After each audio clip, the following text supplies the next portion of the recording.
लाजो गांव के कुएं से पानी भरकर घर की ओर जा रही थी। रास्ते में उसे दूर से एक बुजुर्ग आते दिखे। जब वे पास आए तो उन्होंने कहा, बेटी मुझे थोड़ा सा पानी पिला दो। लाजो ने कहा, हाँ हाँ बाबा, क्यों नहीं, ये लीजिए पानी पीजिए। यह कहकर उसने पानी का घड़ा हाथ में लेकर उन्हें पानी पिला दिया। पानी पीकर बुजुर्ग ने उसका धन्यवाद दिया और आगे चल दिए। कुछ देर बाद लाजो घर पहुंची तो देखा वे बुजुर्ग और उसके पिता खाट पर बैठे थे। रामधन जी जो कि लाजो के पिता थे, रतनलाल उनके ही पुराने दोस्त थे जो कि दूसरे गांव में रहते थे। कई साल बाद वे रामधन से मिलने आए थे। रामधन जी ने जैसे लाजो को देखा वे बोले, ले भाई रतनलाल, आ गई मेरी बेटी। इसी के बारे में पूछ रहा था ना, बहुत ही होशियार बच्ची है।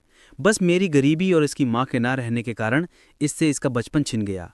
आ बेटा, ये तेरे चाचा हैं, मेरे बचपन के दोस्त। लाजो कुछ बोलती उससे पहले ही रतनलाल जी ने कहा, भाई रामधन, तेरी बेटी बहुत संस्कारों वाली है। आज कुएं पर इसने ही मुझे पानी पिलाया था। और कोई होता तो पहले मेरी जात पात पूछता, फिर कहीं जाकर पानी पिलाता। तेरी बेटी बहुत परोपकारी है। अपनी तारीफ सुनकर लाजो शर्माकर अंदर चली गई। तभी रामधन ने आवाज लगाई, बेटी अपने चाचा के लिए कुछ मीठा ले आ।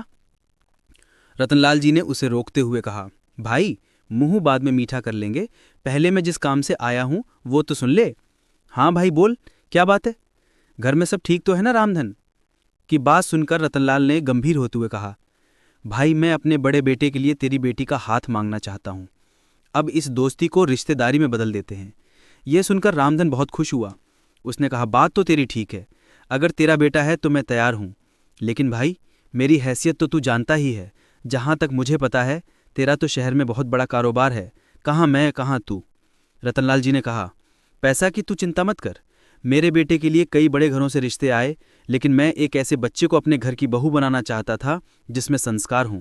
वो मैंने तेरी बेटी के अंदर देख लिए। तू बस हाँ कर दे, बाकी सब कुछ मेरे पर छोड़ दे। रतनलाल जी की बातें सुनकर रामधन ने तुरंत हाँ कर दी। ऐसा घर बैठे रिश्ता आए तो कोई भी मना नहीं कर सकता है। किबाड़दी ओट से राजू ये सब सुन रही थी। रतनलाल जी ने आगे कहना शुरू किया, हाँ ये हुई ना खुशी की बात। अब जल्दी से मिठाई मंगा, अब मजा आएगा मुंह मीठा करने में। रामधन की आवाज लगाने पर लाजो शर्माते हुए मिठाई की प्लेट लेकर आ गई।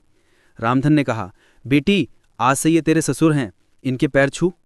लाजो जल्दी से पैर छूकर वापस चली गई। उसके जाने के बाद रतनलाल जी ने कहा, भाई मेरा बड़ा बेटा सत्यम मेरा शहर का कारोबार संभालता है और छोटा बेटा वंश गांव में खेती देखता है। मैंने उससे सत्यम से शादी के बारे में पूछा तो वो बोला, पिताजी आप अपने आप देखकर मेरी शादी कर दो। रामधन बोला, हाँ भाई, बड़े नसीब से मिलती हैं ऐसी संतान जो माता पिता का सम्मान करे। मेरे तो भाग खुल गए। मैं तो हमेशा इसी चिंता में रहता था कि इस बिन माँ की गरीब बच्ची को कौन अपनाएगा। रतनलाल जी बोले, बस अब तो चिंता मत कर, मैं शादी का सारा इंतजाम कर लूंगा। अच्छा अब मैं चलता हूँ। रतनलाल जी अपने घर के लिए निकल गए। उनके जाने के बाद रामधन ने घर में जाकर लाजो से पूछा, बेटी तू खुश तो है ना इस रिश्ते से? लाजो बोली, पिताजी मेरे जाने के बाद आपका ध्यान कौन रखेगा? मुझे नहीं करनी शादी। रामधन बोला, बेटी ऐसा ना बोल, मैं अपना ध्यान रख लूंगा। बड़े नसीब से ऐसा रिश्ता मिला है। रतनलाल को मैं बचपन से जानता हूँ, उसके घर में तुझे कोई परेशानी नहीं होगी। कुछ दिन बाद पास के गांव से दो लोग आए और रामधन को शादी का शुभ मुहूर्त बताकर चले गए। उन्हें रतनलाल जी ने भेजा था। अब रामधन शादी की तैयारियों में जुट गया। इसी तरह कुछ दिन बीत गए। रामधन ने अपना खेत गिरवी रखकर बेटी की शादी की तैयारियां पूरी कर ली थीं। शादी से एक सप्ताह पहले एक दिन रामधन अपने समधी से मिलने उनके गांव पहुंच गया। रतनलाल जी ने उसे देखकर गले लगा लिया।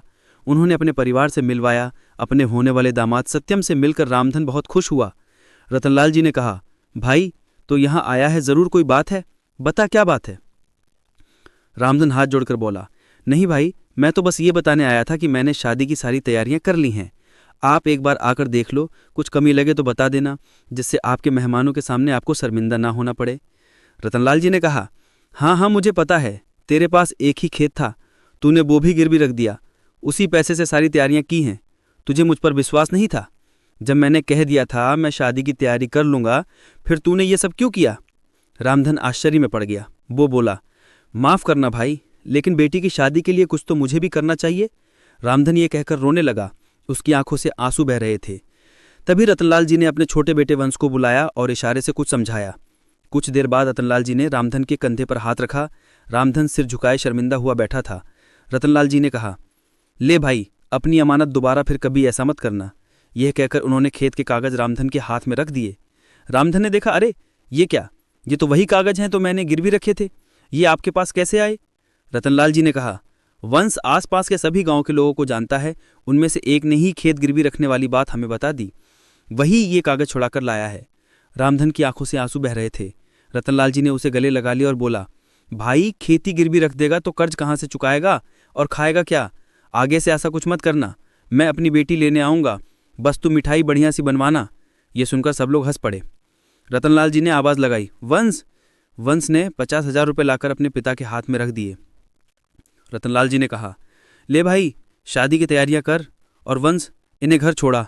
और हाँ सुन भाई, कल हम 4-5 आदमियों को तेरे घर भेज देंगे, वो सारा काम संभाल लेंगे, बस तू चिंता मत करना।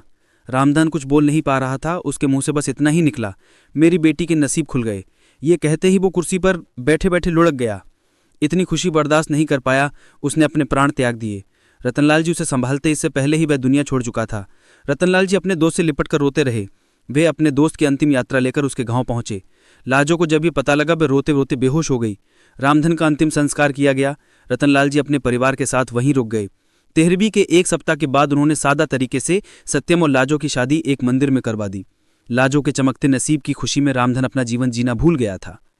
इस कहानी को पढ़ने के लिए आप सभी का बहुत बहुत धन्यवाद। अगर आपको ये कहानी पसंद आई हो तो लाइक, शेयर, सब्सक्राइब और कमेंट करना ना भूलें दोस्तों। Thank you so much.